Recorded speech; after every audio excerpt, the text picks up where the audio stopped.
And finally, she was just bucking and twirling for you. But we gave her a moment to catch her breath. Give it up for Chi-Chi DeMay!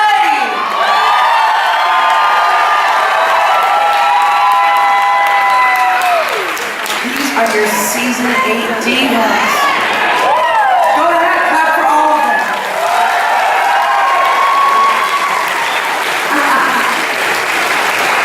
Yes, give her a water. Yeah, while she's on stage, she drinks water. Yes. We've got your questions here. They come from you. So you should be ashamed of yourselves before I even get there. And they're going to answer as honestly as they feel comfortable doing, okay? Are you ready? This first question is for Kim. Okay.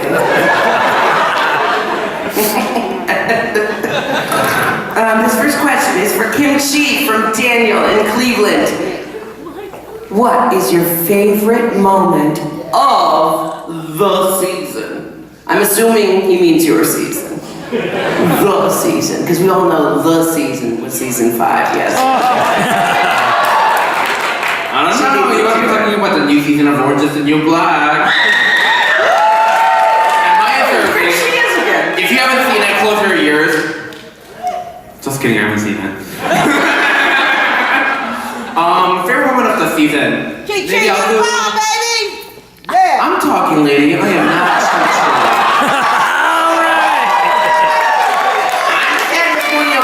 But this is I can't say year because I didn't even win. But I was gonna say my favorite moment on camera and off camera. My favorite moment was definitely the fight between.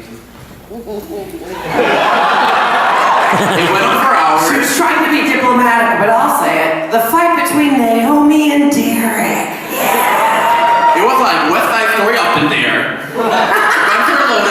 You don't glue your wigs down. You don't do drag! And my favorite moment off the camera was after the second runway, Bob and I were sitting backstage and we were just chilling and I was eating cheese nips. And Bob made me laugh so hard that I spit out all the cheese nips and completely covered his face and it was dripping down.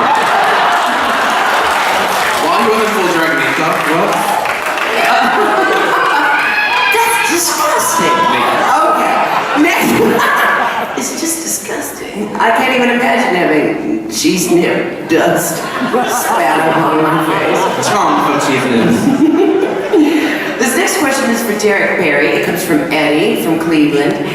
Do you have Britney Spears' phone number? And if you do, can you call her now? Well, a phone doesn't really go with this outfit, Daddy. So, no, I don't have Britney's number. I do have her assistant, Felicia, who's been with her for years. I was like, hi, Felicia. Never buy Felicia with her. And I met her at the circus tour, and she gave me her business card, and I had a magazine that Britney and I were both on the cover of in Las Vegas, and I said, can you have Britney sign this for me? And she said, she may want to keep it. Do you mind if I send you something else? And I was like, my mouth was on the floor. I was like, wait, Britney wants to keep my magazine? What? And so about a month later, I got in the mail a signed Britney photo, a signed CD, and a t-shirt from her. And Britney has my address, bitch, so. Yeah, so I feel like I have a very good relationship with her team. Britney's very guarded. I have yet to have like an interaction with her one-on-one like this, but we've been at several events together. One-on-one? Yeah, like one-on-one like this, yeah. You know, those casual one-night stands. But yeah, I'm hoping that I get to be the freak show counterpart that she has in the Piece of Me tour in Vegas, and hope that I get to have my meet and greet picture like this. That would be amazing. Make a wish. Give it up for Derek Barry, you guys. You get to know us when we come on Drag Race. What you don't know is some of these girls, some of these girls have been working for decades. I'm talking about Chad Michaels. Bianca Del Rio has been working at this for 60 years, you guys. She just turned 40. How's she been doing it? I don't know. But it's true. some of these girls have been just doing it since way before there was ever a TV show that would talk about drag. You know, so like you have to give it up for the girls who have been like crawling through the shit on their hands and knees since way before drag was cool. Yeah. That applies to everyone except for Naomi, who's 10. I used to babysit her. Okay. She's always been that slutty. This next question's for Thorgy Thor. This comes from Boris. Boris. Not Natasha, just Boris. Boris. From Akron, Ohio. He says, what's going on with the orchestra? With the orchestra. What's going on with the orchestra? Oh yes! If you guys know, I played at the finale. You guys see me play violin at the finale just to give a little spice. But I'm a classically trained violinist, violist, and cellist. And I'm going to tour the country, hopefully, if I can charter a plane for hundreds and hundreds of thousands of dollars and pay my players. And I'm going to come to every city in the United States, hopefully the world, and bring an orchestra. And my idea is really to like wheel out Rufus Wainwright on a piano. Be like, oh, my friend Rufus Wainwright's here. Whoops, forgot about that. And he sings a song. And then, oh, my friend Jinx Monsoon's going to sing a song with us. You know, and then she'll wheel out a piano, sing a song, and I'll conduct the orchestra accompanying you. But I want to be in this big drag fantasy conductor look. I want to conduct the orchestra. I love that. Yeah, I think it's something special because I grew up as a nerd, like as concert master in my like 5th grade, and I grew up to be like this gazelle in front of you, supermodel in front of you today, superstar icon legend, and it's just I want to meld the two worlds together and classical music was always so cool to me. I was like, this is so cool. The guy, you know, it's never a nerdy thing to me. But drag is also a nerdy thing to me, right? It's cool. And what a way to do that across America and across the world. So when I come into your city, please buy a ticket. That's how we survive. Buy a ticket to my show, bring tomatoes, sit in the front row, and throw it at my players. Yeah, that's the thing. These girls, they work their asses off to bring to you what they've got to give. And what I was gonna say, Jinx, to answer your question before, like some of these girls have been working for you. I've been doing drag for 12 years. Exactly. 12 years. And I've been working in New York for about 10, and Crystal over there, Crystal something's over there. We were part of this wonderful Brooklyn scene, which, you know, when we hit the world, I was like, oh, it's all about Brooklyn scene. Crystal and me did that, bitch. We started that with 5 queens working there for $40, and we did it every night for like years. Until it became super cool, and we're like, now we have to move back to Columbus, Ohio. Right, Crystal? There it is. But we did it because we really love this art. It really is there. And now it's an honor to be representing RuPaul's Drag Race and from Brooklyn and just being like a cool chick who plays violin and buy tickets to my show. Next question. Buy tickets. That's her final thesis statement. That's my next merch t-shirt. This question goes to Chi-Chi from Mansfield.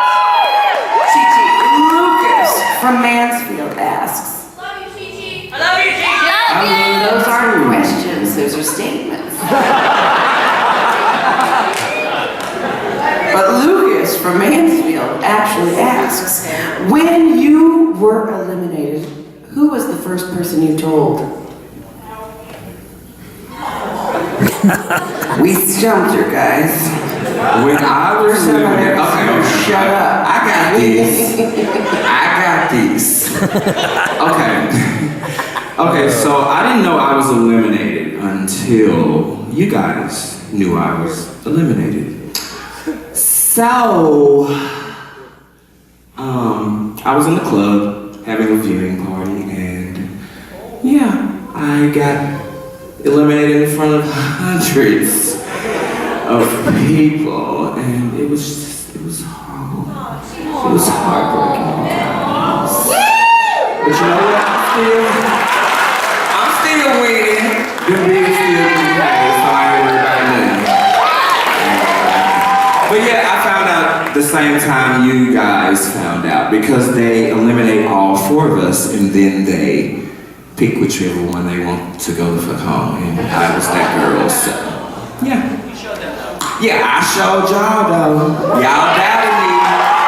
Some of y'all naysayers out there. But anywho, yeah, next question.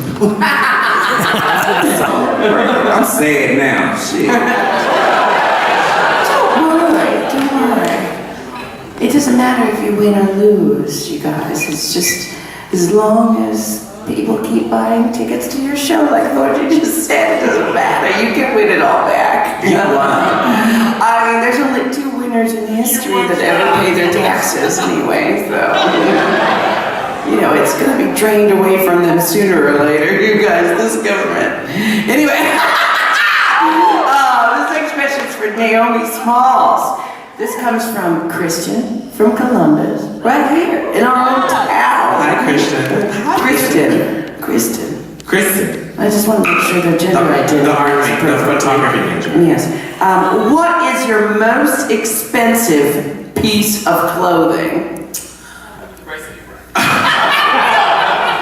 This outfit that Thurs let me borrow tonight. It cost a whole total of $5. I'm normally used to wearing like 99-cent store lingerie, so. It's your legs. Or those red bottoms that are scuffed in. By the way, I'm gonna say this to Naomi Small. By the way, as a string player, I have my wrists and my fingers insured. Because it was my living for a long time, I have them insured. If I ever broke my wrist or something, it's insured. You should have your fucking legs insured. Legs on the menu, legs on the insurance plan, girl. Also, don't fall off the chair. All right. No, yeah, sure. I'll take my 2 pairs of moneymakers as my most expensive piece of clothing. You've got 2 pairs of moneymakers. She's gonna insure all 4 of her legs, you guys. It's late. Everyone knows I'm not smart. That's why I do that. It's late.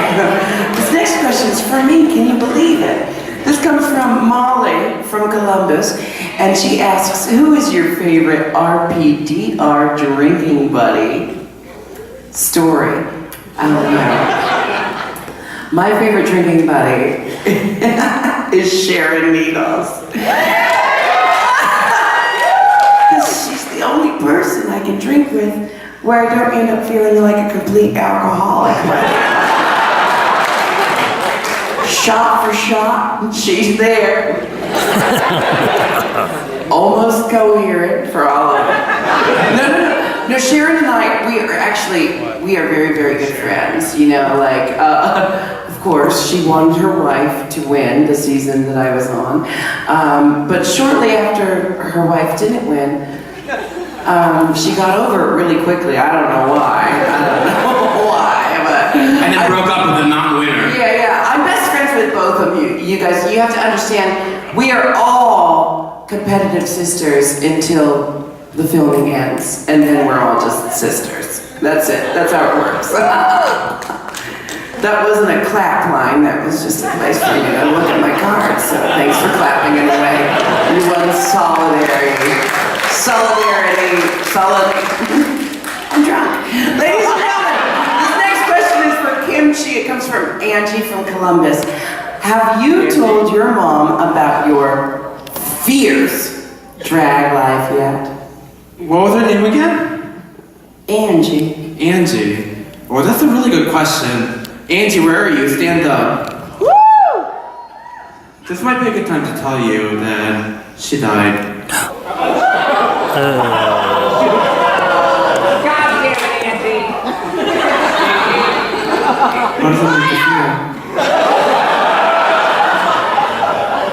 Why are you guys laughing? Okay, I'm just kidding.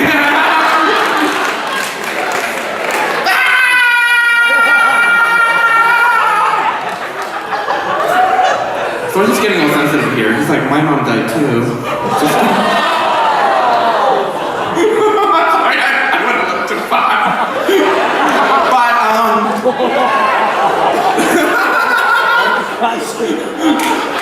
But, anyways, it's kind of hard because you're in the Western culture, you know, you're all about being open to your parents and sharing who you are, but it's not necessarily But that's not necessarily the same in Eastern culture. A lot of the times, I mean, some kids are open with their family, but a lot of the times, kids are very secret about their life, and like, you don't tell your parents when you go on dates, and you don't tell your parents who you're dating until like you're sure this is the person you're gonna marry. So, I don't feel a need to tell my mother to be proud of who I am. I feel proud of who I am, I love who I am now. It's just better for our relationship that I keep certain things under wraps because that's what's best for our family. So, that's that. Yeah! You guys have to understand the only reason why those of us on stage were laughing about her joking about Thorgy's mom being dead is that everyone Thorgy's age has parents who are dead.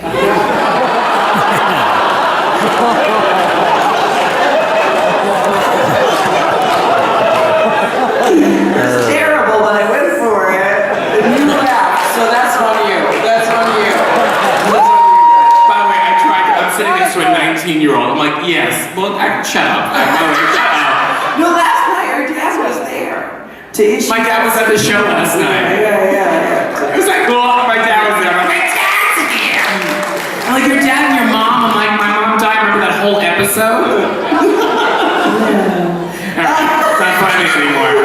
I'm not my dead mother. Let's move on to the next So question. much you can joke about. Okay, Derek. Now, how are you and Naomi getting along on tour?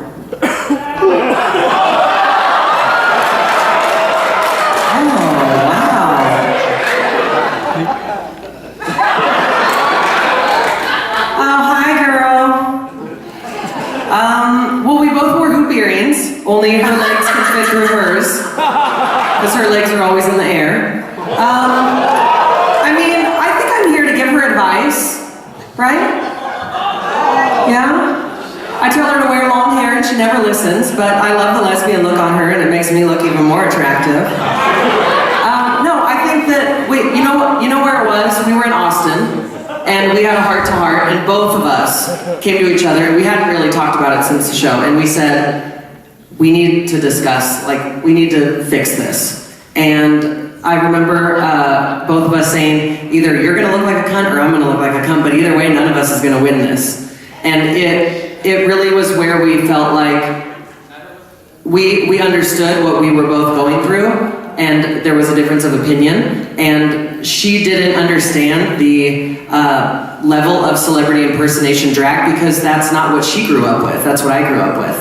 And in Las Vegas, if you're in a show like La Cage or Divas, you've made it, that's it. Before Drag Race, if you were a celebrity impersonator, that was the epitome, that was the highest you can get a job in Las Vegas, working. And that's before her time. And so I think I was able to give her advice on what came before her, and she was here to give me advice on what's coming up next. And I love that I can be inspired by someone so young, and she can be inspired by someone that came before her. So we fixed everything on the premiere tour, and I love her. She's amazing.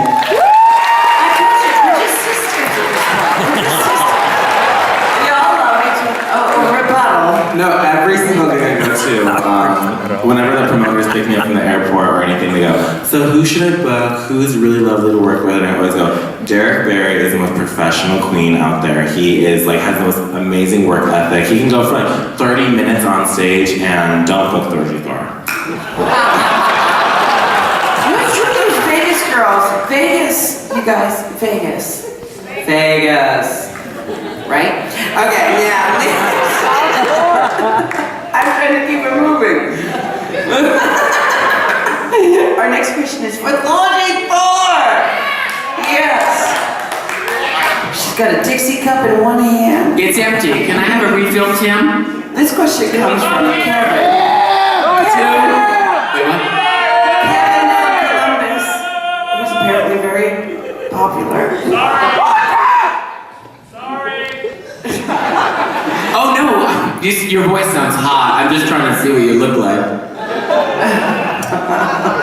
You don't exist. It was a made-up question. We can't hear you. This is TV, you guys. We can hear you, okay? We can smell some of you. Okay, now, Kevin from Columbus wants to know, Thorgy, who is your favorite stand-up comedian or comedic actor? Ooh. Yeah, you made that off-color joke, Jinx, in the beginning. You're like, oh, the second set. Oh, she made fun of Bob in the first set, and now she's doing Carol Channing. Her next performer is obsessed with Bob the drag queen. I'm like, fuck you, bitch. She's upset that I figured out the formula. That's all. Yes, and now I have to reinvent myself by becoming Naomi Smalls. Kathy Griffin. How about Kathy Griffin? Has anybody seen Kathy Griffin live? She's hilarious, right? And what a businesswoman. I like how business she is, but Gilda Radner, straight up Gilda Radner. Yeah, and by the way, you guys do not, I was gonna say, you guys in the front, what are their names? The girls in the front. Ava and Leah. Ava and Leah. By the way, give it up for these young girls. They've been sitting up front, tolerating our bad language. Thank you guys, I love you very much for showing up. Gilda Radner, look her up, watch all of her videos. She's the most brilliant comedic human being I've ever met in my life, and I just idolize her. So Gilda Radner would be mine. So thank you for that question, Kevin, from wherever you're from. From here. From here. It's the easiest. So, mood point, next question. I don't know. This next question comes from Nicholson from Akron, Ohio. Naomi Smalls. Who hooks up the most on tour?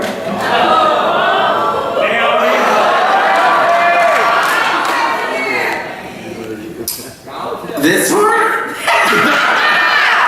It's an open-ended question. Just answer it the most truthfully you can. My mother, June, told me not to lie, so I guess I'll say myself. The moment I get to be out of drag and I'm looking for cute boys, I'm like...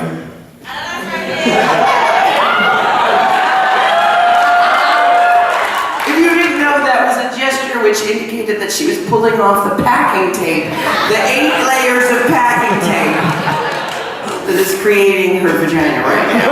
I just want to show you guys how Naomi picks up guys. Stand up. So we're at a meet and greet, and whenever a hot guy comes along, So, where are you going after this? No,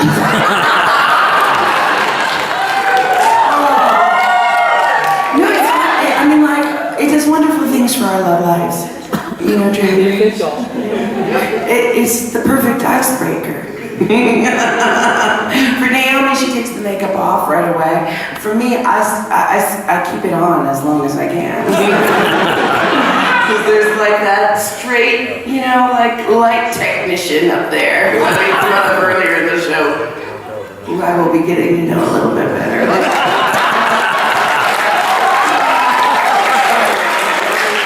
This question comes from Colleen in Columbus.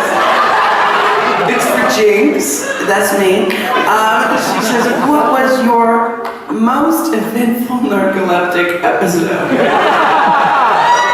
Because that's something we people with neurological brain disorders love to do. Which is like, rate our episodes.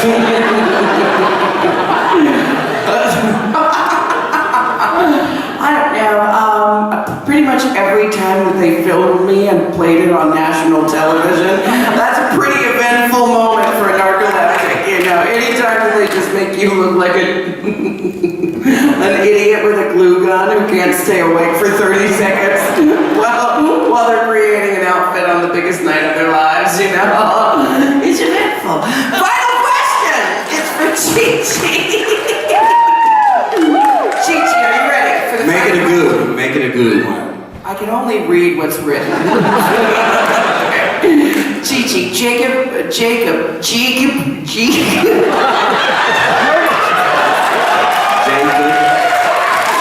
No, it's pronounced Jacob from Columbus wants to know, how old were you when you first put on a dress?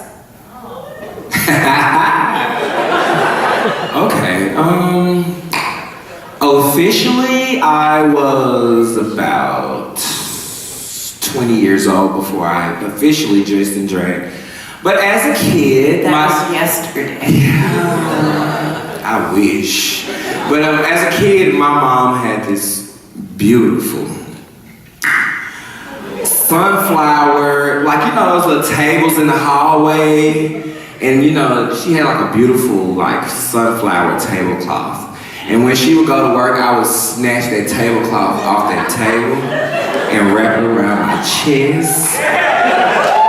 And go in that bathroom and get a towel, honey, and wrap their head like I was Erica Badu or somebody.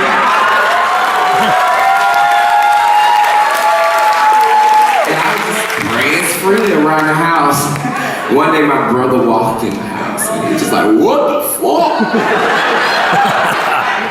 Man, you gay? I'm like, no, man, I ain't gay. I just love sunflowers. Meanwhile, I'm just Erica Badu. I ain't gay. I ain't even much gay. Don't tell mama. He told me anyway. But yeah, I used to always dress up as a kid. My grandma wore a size 12 high heels. So I used to go in my grandmother's closet, put on high heels, wigs, and all that jazz. I was just, you know, the average normal kid. We all do that. But yeah, since the age of 3, it was just such a Ladies and gentlemen, you guys have been such a great crowd. And I have to say this, you know, tomorrow Ginger Minge takes over hosting this tour. I was only here for 3 days. I have to go back to Provincetown, Massachusetts and finish up my season there. But these girls have just welcomed me like as though I filmed their faces with them. They treated me like a sister without question. So please give it up for the season 8 cast. Peter and Murray presents. They are wonderful producers. They continue to bring us out for every goddamn holiday they possibly can. But until we come back to this quaint little hamlet, please remember this wonderful evening we spent together with Chi Chi